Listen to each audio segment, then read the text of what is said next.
When we had finished the recording, I explained that it wouldn't be broadcast for 2 or 3 weeks, and she hoped that she would be alive to hear it. I told her there was no doubt about that, for although she was obviously ill, it didn't look to me as though her death was that close.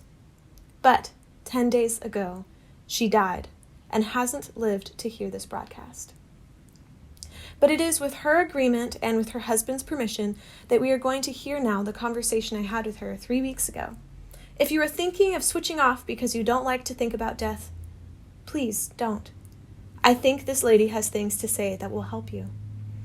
I begin by asking her if she thought it was right for the doctor to tell her that she was dying and that she only had a little time left to live. Roy: do you think it was a good thing for the doctor to tell you that you only had months to live? Mrs. Worth: in my case, I'm extremely grateful to him. It might not have been the right thing for other people, but it's something that I always wanted the doctors to do for me. When my father was dying, we lived out the last 6 months of his life behind a facade of lies, and it was the most difficult and horrible thing that ever happened to me.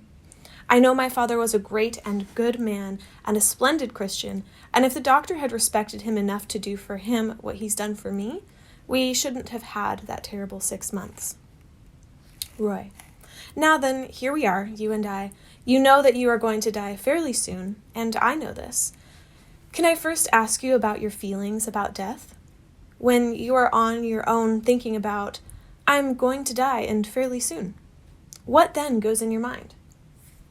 Mrs. Worth: well, you went through the war. Were you ever a watchkeeper? That is, have you ever worked all night? Or you're an artist. Have you ever been taken with a perfectly splendid idea and not been able to go to sleep and you've had to write all night? Or if you've ever been in love and excited and sat at the window and watched the moon go by in the sky? Or if you've been out dancing all night and you've ridden out across the heath and you've come home with the dawn, any of those things. You know what it's like when the darkness comes and the world grows silent, and those wonderful hours between 2 o'clock and 4 in the morning, when the body is still, but the mind is wakeful, and you're aware of truth. And then the darkness goes and the light comes back. And I don't, myself, I've never been able to think of death as anything very different from passing from one day to the next. But that's just me. Roy: what's the worst thing about knowing you're going to die very soon? Mrs. Worth: it's not fear of the unknown. It's the anguish of parting from the known and the beloved. I have 3 teenage children and a husband, and they're pretty well the whole of life. But as a Christian, I know that one only dies when God chooses and at no other time, and if he takes me, he will look after them. So it isn't really all that bad. Roy: are you filled with any regret now of time wasted, things you could have done, things you should have done? Mrs. Worth: oh, yes, indeed.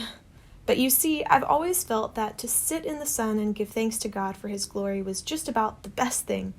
When I was little and at school, the nuns said, if you want to find out the value or importance of anything, consider how it will look on your deathbed and say to yourself, if I'm dead and buried next week, is this important?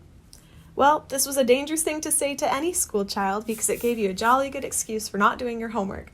But it was a very good yardstick, a very good standard of values when you were looking at your boyfriends or jobs or anything like that.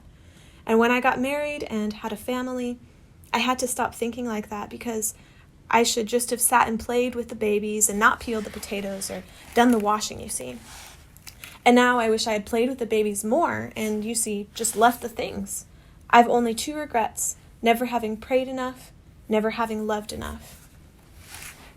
What do you mean when you say never having prayed enough? Because I'm sure you've been the kind of woman who has prayed a lot. Mrs. Worth: define prayer. Roy: no, you define prayer. Mrs. Worth: prayer, I was taught, was the raising up of mind and heart to God, and as I grew older, I realized that it was the emptying of that still center of one's being, emptying being of self, and offering it up to God to fill with goodness and godness, and all action is the overflow of prayer, and any action that is not rooted and based in prayer will come to nothing. And so many actions in my life have not been truly rooted in prayer and have come to nothing.